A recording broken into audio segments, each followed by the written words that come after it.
सदियों पहले इस भूमि ने कई राजाओं को दफनाया, साथ ही इसने लाखों परिवारों को अनाथों के रूप में छोड़ दिया था। इस भूमि को अखंड भारत नाम से पहचान था। कौन सा राजा राज्य की इच्छा नहीं रखता है?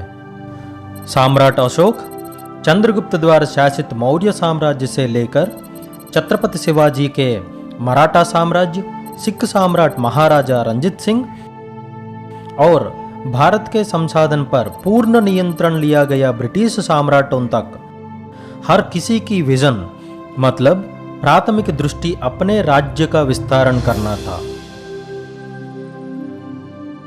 जिसके परिणाम स्वरूप ये भूमि खून से लथपथ कुरुक्षेत्र बनकर रह गई। हालांकि कौन सा राजा राज्य की इच्छा नहीं रखता है? पेड़ लगाने वाला अशोका को तो हम सभी जानते हैं, लेकिन उनसे काटे गए सिरों की संख्या को कितना लोग जानते हैं? श्री कृष्णदेवराय जिन्होंने लिखा अमुक्तमाल्यदा और ताजमहल का निर्माण करने वाले शाहजहां, कौन सा राजा राज्य की इच्छा नहीं रखता है? बदलते समय के साथ भारतीयों में स्वतंत्रता के लिए एक मजबूत क्रांतिकारी विचार का विकास हुआ था। गिरे मुकुटों के समान इस भूमि में कई स्वतंत्रता सेनानियों ने बलिदान दिए, जिसके परिणाम स्वरूप भारत को स्वतंत्रता मिली, जिसका हम अभी आनंद ले रहे हैं। तब राजाओं के साम्राज्यवाद से पीड़ित हुआ ये देश अब गैर जिम्मेदार राजनीतिक एजेंडा के कारण विकास के लिए संघर्ष कर रहा है। बहुत सारे स्वतंत्रता आंदोलन के परिणाम स्वरूप भारत को स्वतंत्रता मिली, परंतु बाद में घोटालों के साथ देश को चला के और सरकारी व्यवस्थाओं को बिगाड़ा तब की कांग्रेस पार्टी।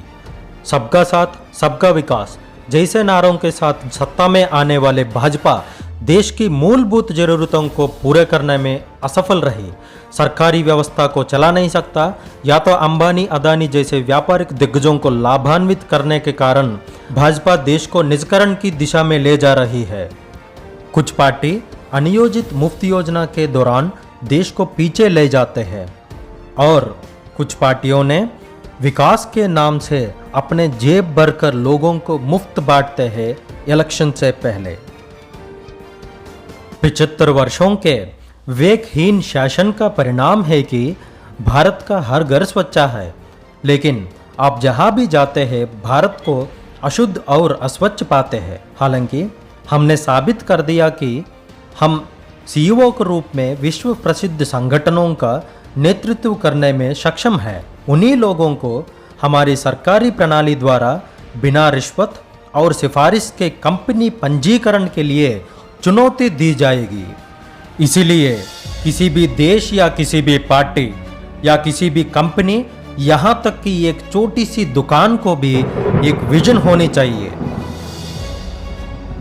अगर कोई चीज इंसान को जन्म से आधार पर अलग करती है, चाहे वो मत ग्रंथ हो या हमारा संविधान हो, हमें उसे बगल में रखकर फिर से लिखने की जरूरत है। जाति भेद मिटाने के लिए न सिर्फ लोगों के दिमाग से इसे हटाना जरूरी है, बल्कि सरकारी रिकॉर्ड से भी इसे हटाने की जरूरत है। सरकारी खजाने को उचित योजनाओं को बांटने की संपत्ति विरासत में नहीं मिली है।